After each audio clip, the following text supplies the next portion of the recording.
Assalamualaikum warahmatullahi wabarakatuh. Salam Bhinneka Tunggal Ika, salam dari Sabang sampai Merauke. Berbeda-beda tetap satu tujuan, salam Pancasila NKRI harga mati. Mohon di subscribe ya sedulur semuanya. Nasab sudah selesai.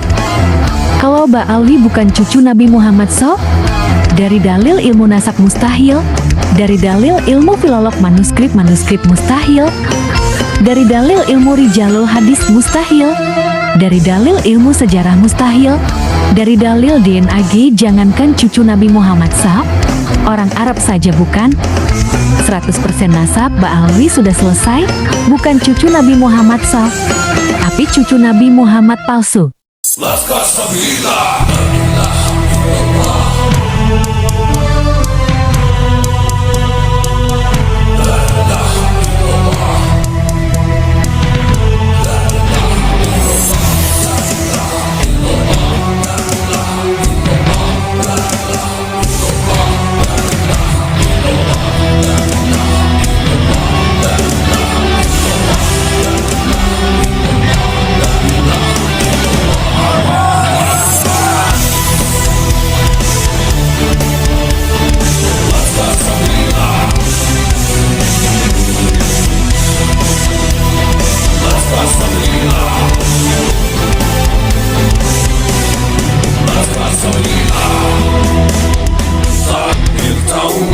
Membelah langit, mengguncang bumi, menggetarkan hati.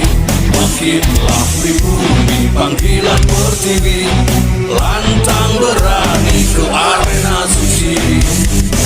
Gus Abbas Buntet ya meminta saya untuk menulis buku yang mengumpulkan jenis-jenis khurafat, cerita-cerita takhayul dari Habaib Ba'alawi, dan sudah kami kumpulkan bersama dengan tim. Dari kumpulan hikayat yang ada di dalam kitab Al-Jauharus Syaffaf. Jadi lebih banyak yang kami kumpulkan. Cuma masih kami tahan dulu supaya bahasan tentang Habaib Ba'alawi ini tetap panjang lagi. Nanti kalau stop finish sampai di sini berhenti ya, nggak ada yang kita bahas materinya. Jadi ya nggak ada seninya lah begitu. Jadi biar diolor-olor ya, biarkan akan muncul mukibin baru ya, yang belum taubat dan akhirnya akan taubat. Kitab ini pernah difitnah oleh pengarang kitab Al-Manhajus Sawi dari Ba'alawi, yaitu Habib Zain bin Ibrahim bin Sumit. Katanya Ibnu Hajar Al-Haytami saja mengisbat Ba'alawi dan mengatakan 70 orang selain Syarif itu tetap kalah dengan satu orang syahid yang bodoh. Padahal nggak ada. Bagi orang yang tidak memiliki kitab karya penting, fatwanya Ibnu Hajar Al-Haytami seperti ini, ya akan mudah dikibuli, percaya begitu saja tanpa melakukan penelitian, tracking, penelusuran. Akhirnya harus percaya wae. Padahal Al-Manhajus Sawi ini sama seperti kitab-kitab karya leluhurnya, sama saja mengatakan, katanya Syekh Ahmad bin Abdul Latif Asy-Syirji Az-Zabidi mengatakan ini, padahal tidak. Padahal tidak. Itu sudah menjadi kebiasaan. Baru saja saya dikirimi Kiai Haji Maduddin Utsman kitab karya seorang Ba'alawi dari Yaman yang membantah tesisnya Kiai Haji Maduddin Utsman.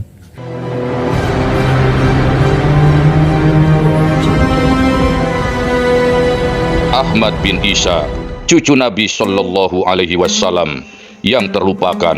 Namanya tak tercatat sebagai pejuang, tidak pula tercatat sebagai ulama ataupun tokoh besar. Namun demikian, namanya menjadi pion utama dalam rekayasa silsilah terbesar dalam sejarah Islam modern. Klan Ba'alawi menyebutnya sebagai Ahmad Al-Muhajir. Diberi lakob atau gelar Al-Muhajir karena menurut sejarah internal Ba'alawi, Ahmad bin Isa berasal dari Basrah dan hijrah ke Yaman pada tahun 317 Hijriah. Namun sangat disayangkan, sejarah gubahan klan Ba'alawi sudah terpatahkan. Tak ada selembar pun kitab yang muktabaroh yang bisa diakses yang menyebutkan atau mencatat nama Ahmad bin Isa sebagai cucu Nabi yang hijrah ke Yaman dan selanjutnya menetap di Hadramaut. Dalam video ini akan dinarasikan serangkaian alasan mengapa klan Ba'alawi mencangkokkan nasabnya pada Ahmad bin Isa. Ini semacam akal bulus agar jejak kebohongan mereka tidak mudah terendus. Baiklah, supaya tidak gagal paham, simak narasinya hingga tuntas.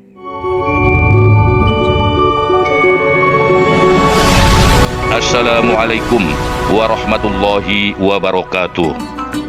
Di abad ketiga Hijriah, berdirilah sebuah kekhalifahan paling kontroversial. Sejarah Islam mengenalnya dengan nama Dinasti Fatimiyah.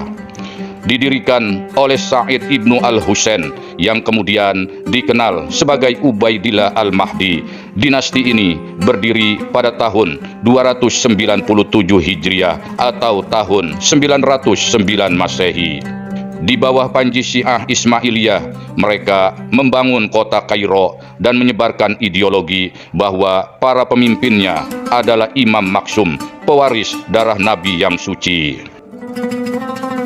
Setelah berkuasa lebih dari 2 abad lamanya, pada tahun 567 Hijriah atau tahun 1171 Masehi, Salahuddin Al-Ayyubi menumbangkan mereka. Dinasti Fatimiyah pun hancur tanpa sisa. Tapi ideologi mereka tidak ikut mati. Bahkan sisa-sisa dinasti Fatimiyah melarikan diri ke wilayah selatan, termasuk ke Yaman. Di Hadramaut, mereka memulai fase baru dengan nama baru, klaim baru, dan nasab baru.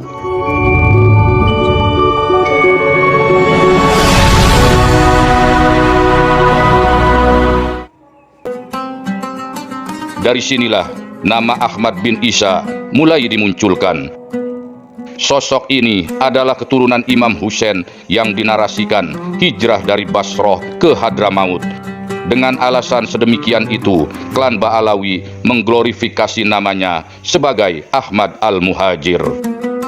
Namun mereka kecolongan. Para pakar nasab dan sejarah bersepakat tak ada selembar pun kitab muktabaroh, baik yang sudah dicetak ataupun yang masih manuskrip, yang menyebutkan nama Ahmad bin Isa dan sejarahnya yang hijrah ke Yaman, selanjutnya menetap di Hadramaut.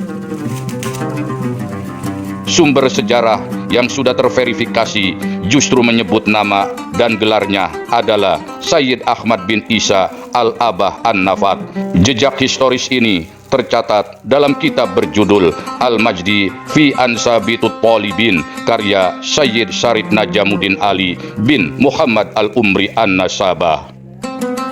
Namun Sayyid Ahmad bin Isa al-Abah an-Nafat tercatat bukan seorang ulama besar dan bukan pula sosok yang populer dalam sejarah Islam.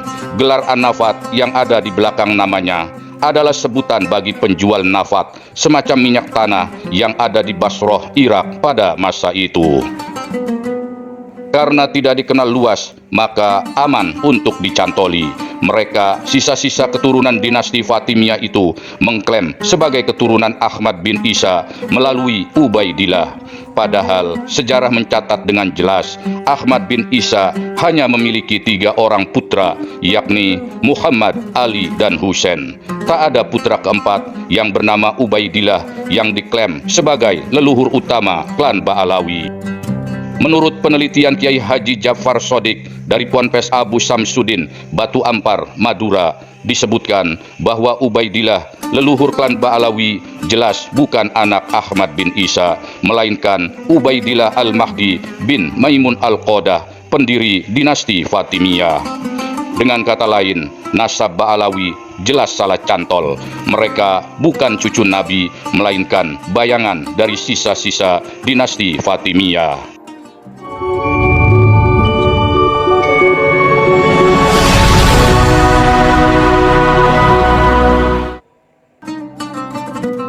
Yang lebih mengherankan lagi, pencatatan resmi nasab Ba'alawi baru dimulai pada abad ke-9 Hijriah oleh Syekh Ali bin Abu Bakar As-Sakron 5 abad setelah Ahmad Al-Muhajir, nama yang diklaim sebagai kakek moyang mereka, wafat. Pencatatan nasab ini kemudian dilanjutkan oleh Abdullah bin Alwi Al-Hadad dengan dukungan dana dari raja-raja India untuk menyusun silsilah Alawiyin di Hadramaut.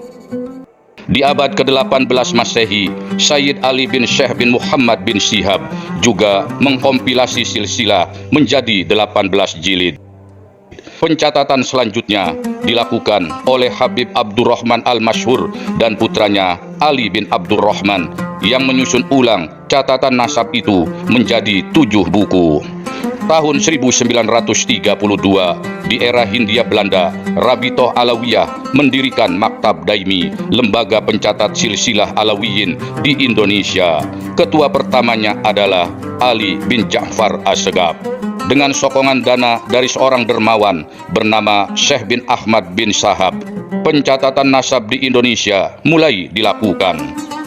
Namun anehnya, semua pencatatan ini kemudian hanya difokuskan pada satu garis, yakni Alawi bin Ubaidillah bin Ahmad Al-Muhajir, sehingga kemudian dikenal sebagai Ba'alawi. Ini berbeda dengan istilah Alawiyin yang berarti berhubungan dengan Ali atau keturunan Ali. Garis nasab bentukan Ba'alawi pada akhirnya terbongkar, tidak tercatat dalam silsilah asli Ahmad bin Isa dan tidak ditemukan dalam manuskrip manapun sebelum abad ke-9 Hijriah, atau yang diistilahkan oleh Kiai Haji Imaduddin Usman Al-Bantani sebagai kitab sejaman.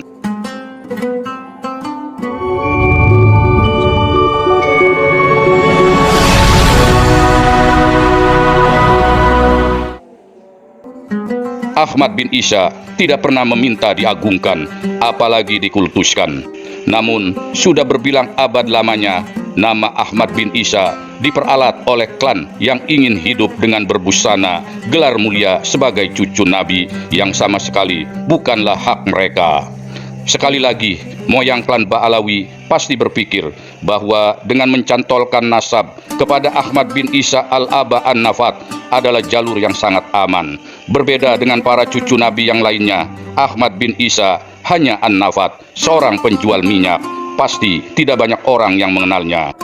Mereka melupakan satu hal, bahwa sesederhana apapun kehidupan seorang cucu Nabi Sallallahu Alaihi Wasallam, ternyata nasabnya tercatat dengan rapih dan baik oleh ketiga anaknya, Muhammad, Ali, dan Husain. Keturunan mereka masih tersebar di sejumlah wilayah, terutama di Irak. Dan diketahui pula makam Ahmad bin Isa ada di Irak, bukan di Hadramaut. Habislah sudah marwah klan Ba'alawi karena kebohongannya terungkap, dan mereka memang mustahil dapat sembunyi. Seiring kemajuan genetika, YDNA tes dilakukan terhadap banyak klan yang mengaku sebagai keturunan Nabi Muhammad Sallallahu Alaihi Wasallam. Hasilnya sungguh mengejutkan.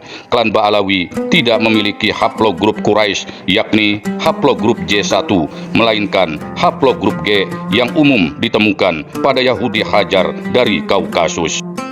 Ini menjadi bukti ilmiah yang tak terbantahkan bahwa garis nasab mereka tidak berasal dari jalur laki-laki Rasulullah, bahkan mereka dipastikan bukan suku Arab asli.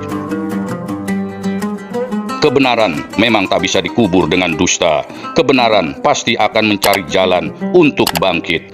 Bagaimana menurut pendapat kalian?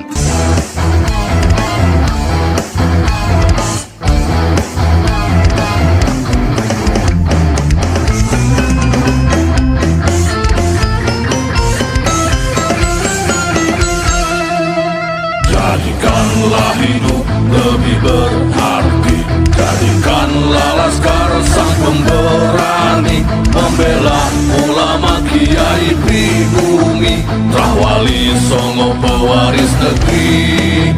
Gelora jiwa ini tak tertandingi, jangan coba-coba mengganggu negeri. Ulama kami terhina, kami pun tak terima, siap jihad jadi semboyan kita. Kami adalah laskar sabilillah, pecinta Wali Songo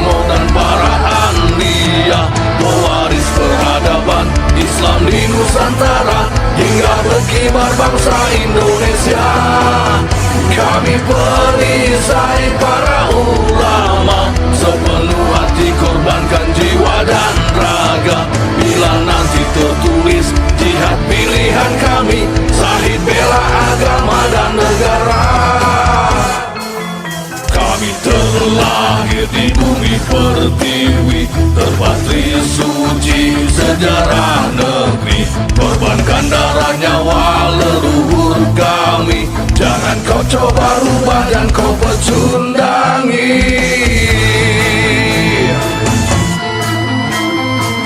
Wali Songo adalah zuriat Nabi, santun berakhlak berbudi pekerti, wariskan agama dan budaya Islami. Jangan coba nodai kami, bela sampai mati. Kami adalah Laskar Sabilillah, tak akan gentar meskipun berkalang tanah. Demi bela agama, juga bela negara, ikhlas jihad dan syahid bersama ulama. Relakan kami pergi dan berjuang, jadi perisai trawali dan kebenaran. Meski harus berkorban nyawa satu ibadah, demi kebenaran menang dan ditegakkan. Kami adalah Laskar Sabilillah, pecinta Wali Songo dan para anbiya, pewaris peradaban Islam di Nusantara, hingga berkibar bangsa Indonesia. Kami perisai para ulama, sepenuh hati korbankan jiwa dan raga. Bila nanti tertulis jihad pilihan kami, Syahid bela agama dan negara.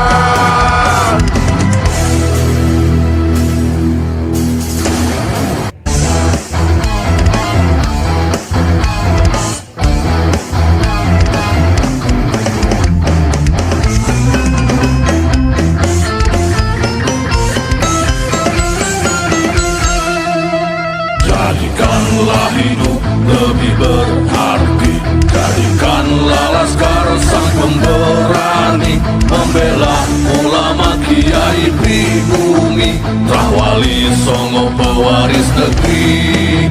Gelora jiwa ini tak tertandingi, jangan coba-coba mengganggu negeri. Ulama kami terhina, kami pun tak terima, siap jihad jadi semboyan kita. Kami adalah Laskar Sabilillah, pecinta Wali Songo dan